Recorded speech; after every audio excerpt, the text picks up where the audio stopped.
For time indefinite, Africa has been a playground and a battlefield for the kingdoms and nations of the world. Among them all, one kingdom stood as the first world power, the kingdom of ancient Egypt. Egypt was more than a kingdom. It was a gateway of trade, a hub of civilization, and a beacon of human progress. But at the heart of this story lies a great debate. Who were the people of Egypt in those ancient times?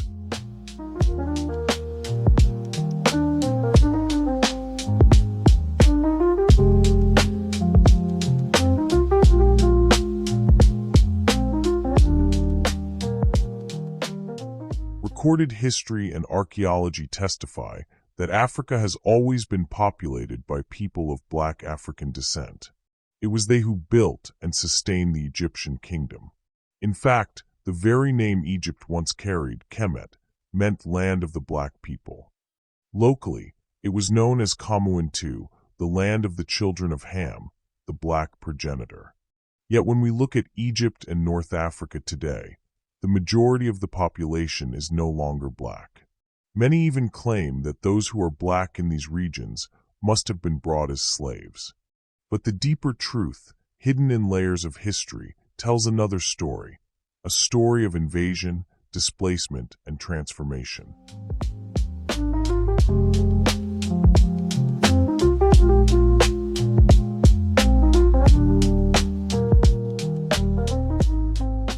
Egypt's wealth was its curse.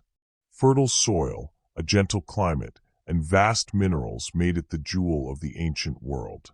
Everyone wanted Egypt. The first major invasion came in 1782 BCE, when the Hyksos, Semitic people from the Levant, seized Lower Egypt.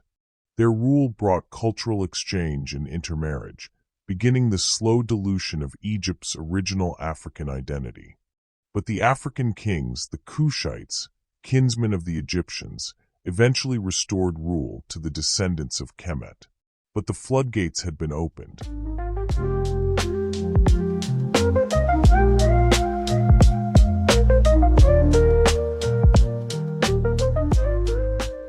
In 631 BCE, the Assyrians stormed Egypt. Their empire was infamous for deporting conquered peoples, scattering populations, and replacing them with foreign tribes. Egypt was no exception. Indigenous Egyptians were enslaved, deported, or driven south, while new populations were imported to take their place. This marks the Great Migration of black Egyptians into what is now sub-Saharan Africa. The North would never be the same.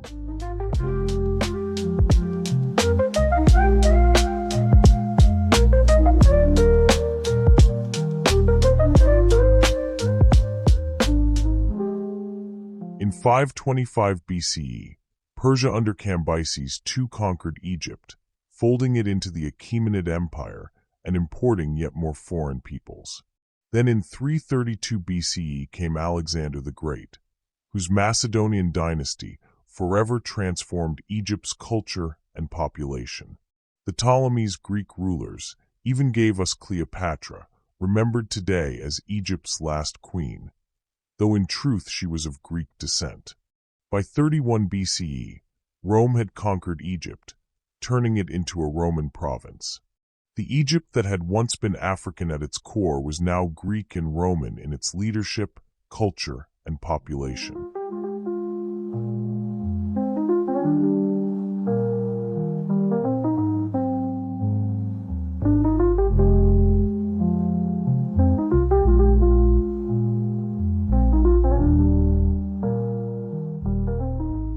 In 642 CE, the Arabs invaded Egypt, bringing Islam, Arabic language, and a new cultural order.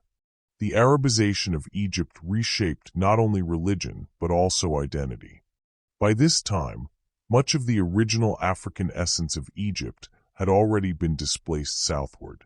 From 1250 to 1517 CE, Egypt was ruled by the Mamluks, a dynasty founded by foreign-born military slaves. Among the most powerful were the Circassians of the Caucasus. 21 Circassian sultans ruled Egypt, and their descendants filled positions of power long after the Mamluk Sultanate fell. For centuries, they became kingmakers, nobles, and soldiers, embedding their bloodlines into Egypt's ruling class.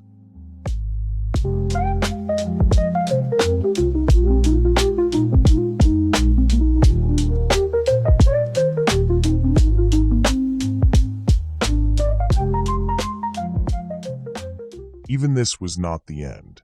Napoleon's France tried to seize Egypt in 1798, but failed. By 1882, the British took control, making Egypt a protectorate. This final layer of colonization completed Egypt's transformation into the nation we see today, shaped by centuries of foreign invasions, cultural replacements, and migrations.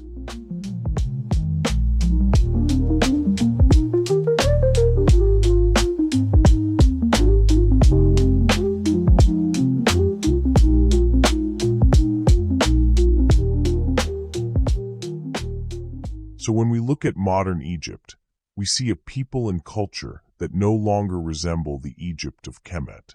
What was once the land of black African kings, queens, and builders became, through waves of invasion, a land occupied and defined by outsiders: Assyrians, Persians, Greeks, Romans, Arabs, Circassians, Turks, and Europeans. This is how Egypt became white. And it is not just Egypt. The same story unfolded across all of North Africa, where the indigenous black populations were pushed southward, replaced by waves of foreign settlers. But the truth cannot be erased. Beneath the sands of time lies the testimony of who the Egyptians really were: Africans, the black children of Kemet.